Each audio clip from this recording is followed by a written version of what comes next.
Welcome to the Unstick Your Mind podcast on Mimika TV. Get ready to get unstuck, align with your true purpose, and unlock your God-given potential. The fact that I talk really fast is something that my mother has always told me, you need to slow down. And I've always said, I don't talk fast, you listen slow. And I hear my mother's voice like, oh my gosh. So yes, it's one of those things. But when you're excited to share, and of course, some people like to call me an extrovert. I prefer more of an ambivert. So I get excited about being around people, but I definitely need some me time to recharge. And that is, we learn that with maturity and with age as we get to know thyself better, right? And someone is in business, of course, brains rule the world, right? And where our mind goes, the man or the woman follows. So for me, having been an entrepreneur, I've been an entrepreneur since I was 16. I'm kind of dating myself here. And I find since, and I've been doing this for about 25 years, so you can do the math, I'm in my mid-40s, and in those last 25 years, I've had 4 different businesses. And, we learn a lot about ourselves and about the market and what value we offer when we are more in tune with who we are and what value we provide. Now, this is it's a concept that took me a few years to realize, but I've been always one of those curious kinds. I'm always asking questions, which makes me a good interviewer, like, oh, tell me more. Where I always feel that being able to understand how people are thinking and the motivation behind things really makes you make more wiser decisions and helps you stay in the driver's seat. Now, especially for entrepreneurs, like we sometimes can feel, especially when the world goes a little cray-cray. And believe me, I grew up in South Africa during apartheid when there was a lot of political instability. And my dad was an entrepreneur, so I saw him struggling through the ups and downs. And one thing I do remember, about him being an entrepreneur is that I always wanted for myself was the freedom freedom of time, freedom of finances. That's the dream, right? Isn't that why we get into business, is the freedom? And we think that if we leave a job, or a job would mean being chained to a desk, but you basically just exchange your boss for yourself. And believe me, you are a worse boss than you would have ever had, because you are the hardest on yourself. When you are your own business owner, you don't give yourself time off. You're very hard and you have high standards and you expect a lot. So, and it goes to show, it's like entrepreneurship is not for the faint of heart. It's for those who are brave, who are willing to stay the course and are willing to go through the ups and downs. And that's why I really feel as an entrepreneur, one of the key things you can develop is resiliency. But the basis of resiliency is your mindset. Because if you think your mind is the driver of your vehicle, you are the car. For a lot of my clients who find me, they find themselves stuck on the side of the road. And when you're stuck, you're not going anywhere. You're not going forward, you're not going back. You might be flinging a lot of mud, but you're not really getting momentum.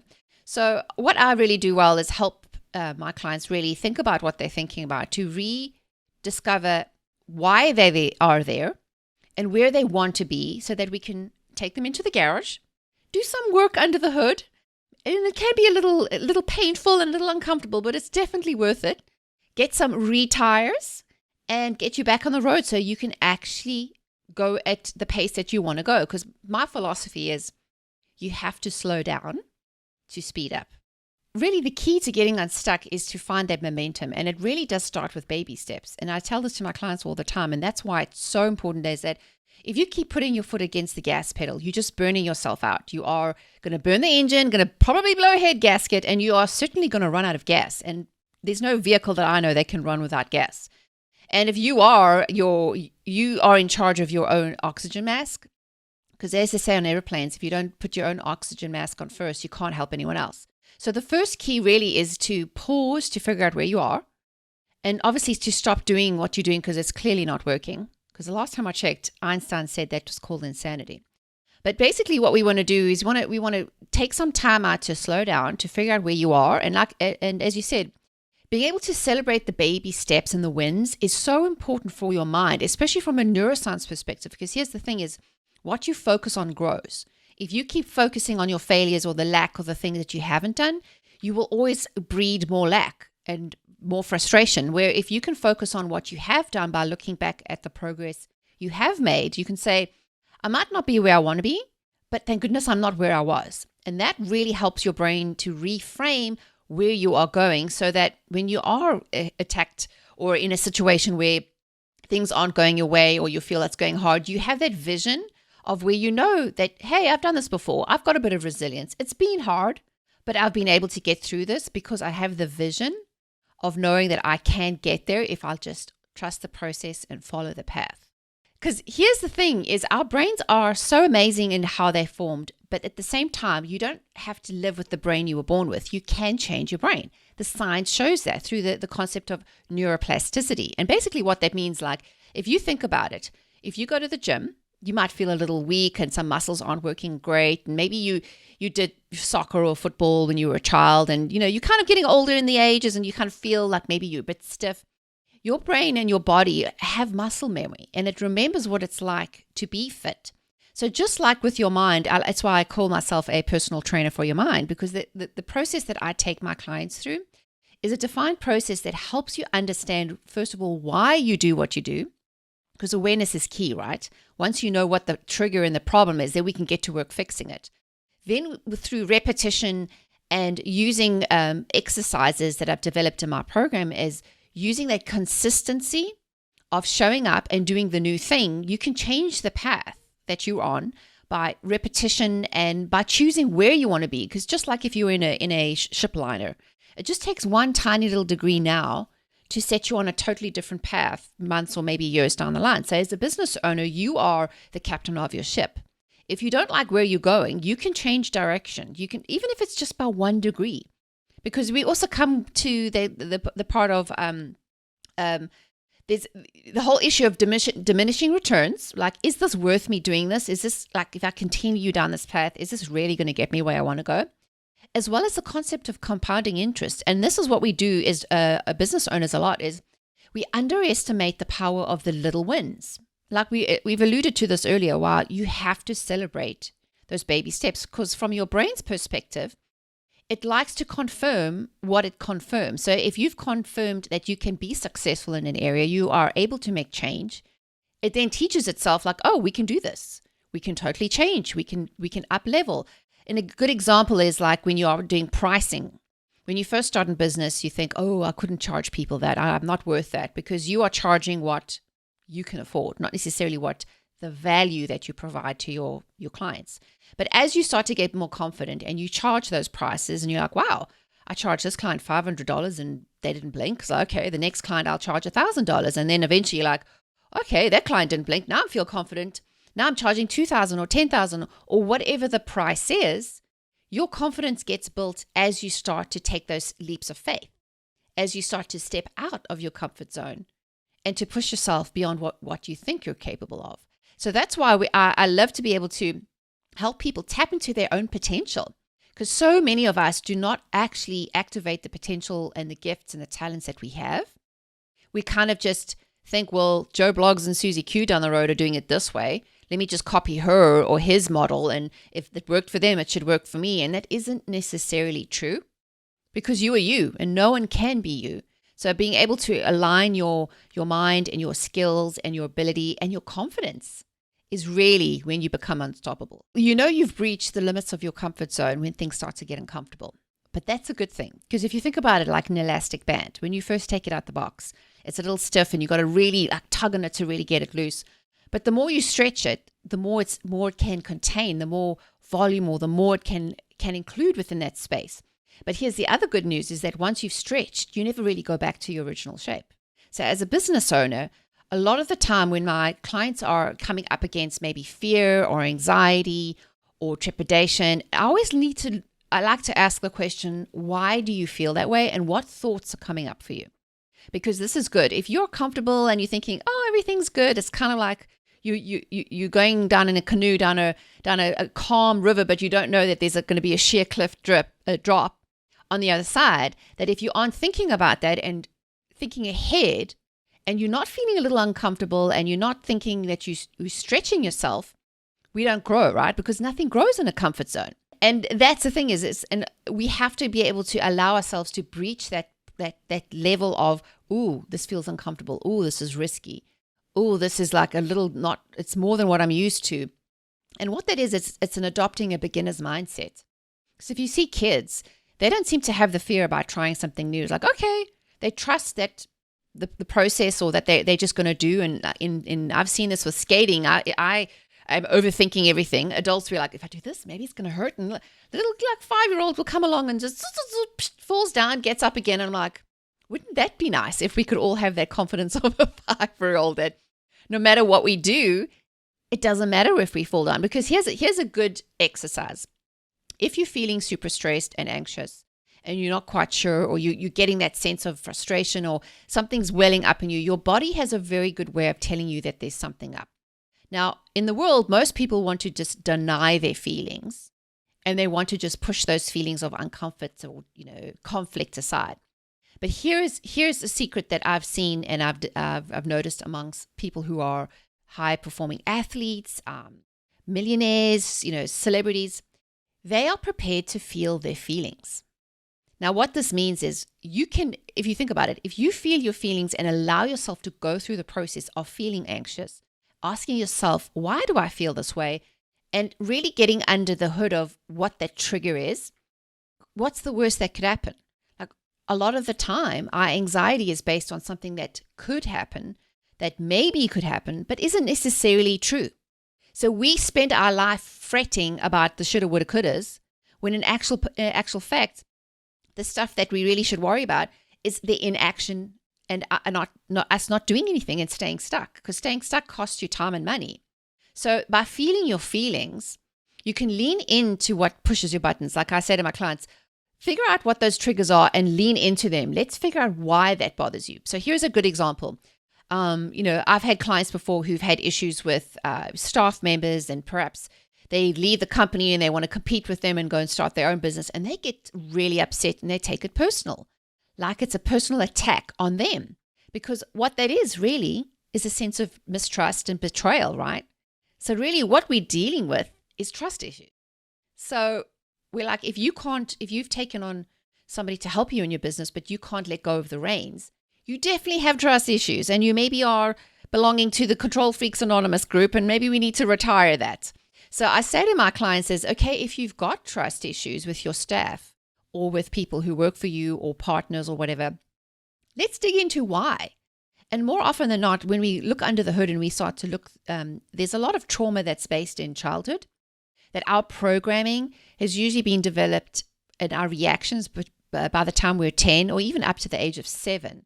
So if we think about what were those triggers that happened, that maybe your parent let you down, or you were disappointed or hurt or bullied or betrayed as a child, that creates this resistance to trusting others, that it even shows up in your business.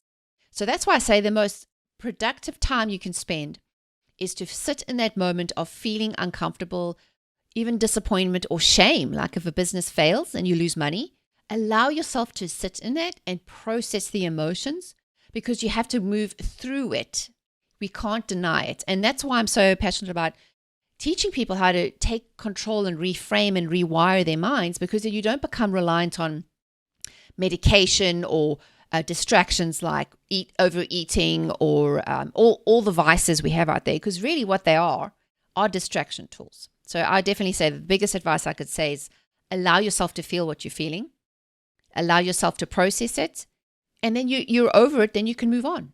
That's the key to our humanness, right? Is being able to be empathetic and caring to others and understanding the other person's point of view. That's when you know you've matured, right? Is that you can actually look at a situation from the other person's perspective, because there's always 3 versions of the truth: yours, mine, and the truth. And if we can allow ourselves to adopt and at least be more open to accepting that somebody else might have a different viewpoint, and maybe what triggers them doesn't trigger me. I mean, this can come down to, I'm sure we could avoid a lot of arguments and world wars if we could all come to the agreement of just understanding everybody else's perspective, that what one person values is not necessarily somebody else's values, but you don't have to force your values or beliefs or understanding of things onto others, to project it onto others and then to expect that you don't get that result, and then you get disappointed. So by us, and really the key to this is you take back your own power by being in control and saying, I'm in control of my own thoughts, I'm in control of my own feelings, and I'm in control of my own circumstances. It's not the world. It's not the economy. It's not the politics. It's up to you. You get to choose. That's what makes us human. The difference between us and animals is, our power of choice. And also as a woman of faith, I really believe that this is, God inspired, that God puts in us that need and that sort of compass and that beacon that we're constantly searching for greater meaning and purpose with what we're doing with our life. That being in business isn't necessarily who you are, it's what you do. But a lot of us get caught up, and especially women, but men as well, we get our who and our do confused, or we get them together. So if something happens, for example, something happens with the business, maybe the business fails, or you made some bad financial decisions, or a partnership goes bad, we take it personally, like there's something wrong with us. And we say the things to ourselves like, oh, you're terrible, oh, you're awful. And that's not necessarily true. It's the situation was awful, the situation was terrible. But how can I learn from that? How can I take what I've learned now and the person I've become and turn that into something good? And that is the difference between staying stuck and using your experience and your circumstances to gain momentum. Because I don't know about you, but I've met many people who have been raised in the most dire situations. And I was raised in South Africa, so I was surrounded by poverty all the time. That I've seen people raised up from the lowest of the low income and family dynamics, horrific abuse, and they made that choice. They weren't going to use that as an excuse to say, because I came from the wrong side of the tracks, I could never be X, Y, and Z. They look at it and say, so-and-so did it, and if he or she could, it means I can too. They've given themselves permission to try, and they've taken their own power back and said, I'm not going to allow my past, my childhood, my upbringing, my previous relationships, even my past experience and mistakes to define who I am, because I'm in control of who I am, how I think, and how I feel, and I get to choose. And that is the greatest news. Words are containers of power, and the thing is whether we get to wield our words for good or wield them for bad. And unfortunately, not all of us were raised in imperfect parenting situations where we had good words spoken over us. And a lot of the time, and this is something I find quite common amongst high achievers, especially those in business and in professional athletes, or those who are achieving big things, is there is this essence of lack that they had as a child that they are trying to fill through accolades, people pleasing, perfectionism, performance. And I'm the first one to admit that was me, like feeling that lack as a child, like, hey, look at me, mom and dad, look at me, are you proud of me? And we take that through, unless we're aware, we start to perpetuate that in our adult lives. And we pull it into our business and our relationships too. That if we're constantly seeking for validation from people who don't actually have the authority to give it to us, or the permission, like, why are we waiting for someone to say, well done, now you can go and live your life? Like, why should we do that? If you think about it, it's like, well, I can't do that because of the situation. That's a very uncomfortable and, I would say, unproductive way of thinking, where you think there is a saying that says everything is figure outable. It doesn't matter the circumstances or the situation you find yourself in. If you can allow yourself to pause and get into what I call super think mode, allow yourself to, instead of the surface-based reactive thinking of just reacting with your emotions and, oh, how dare they insult me, or start to ask yourself, and the simplest thing is ask yourself why. Why do I think this? Why do I feel this way? And when did this start happening? And you start to go deeper and deeper, and you start to realize, and you go back. And sometimes it requires, and this is part of some of the processes I take my clients through, is, going back and through trauma therapy and having to forgive the 5-year-old or to forgive the parents of when you were 5 who disappointed you and let you down. And it's amazing that the breakthroughs you have, it's like you just release that tension and that pain off of you, and it allows you, and you're giving yourself permission to continue and to reach what you want to do, especially if you feel like you try these things and you either boomerang backwards or you hit these walls. That's often an indication that there is a mindset or there's a mental block, or most often a limiting belief that you're putting on yourself, because you're either hearing mom or dad's head like, oh, you can never do that, or a teacher or somebody who spoke negative words over you. So I will always say is you can figure it out. There's always a solution, and there are always different degrees of looking at something. We just need to allow ourselves the time and the patience to sit still and to really allow ourselves to super think our way out of any situation. That's when you realize that you're more powerful than you think and you can overcome any obstacle you come up against.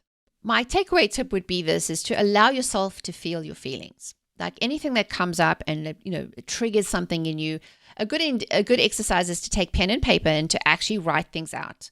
As a child, I used to have a journal, and I'd be like, "Dear diary, so and so said this." And as I've learned the neuroscience, there's actually science that backs it up, that it's a very therapeutic way of allowing your actual deep feelings and thoughts and subconscious to come out.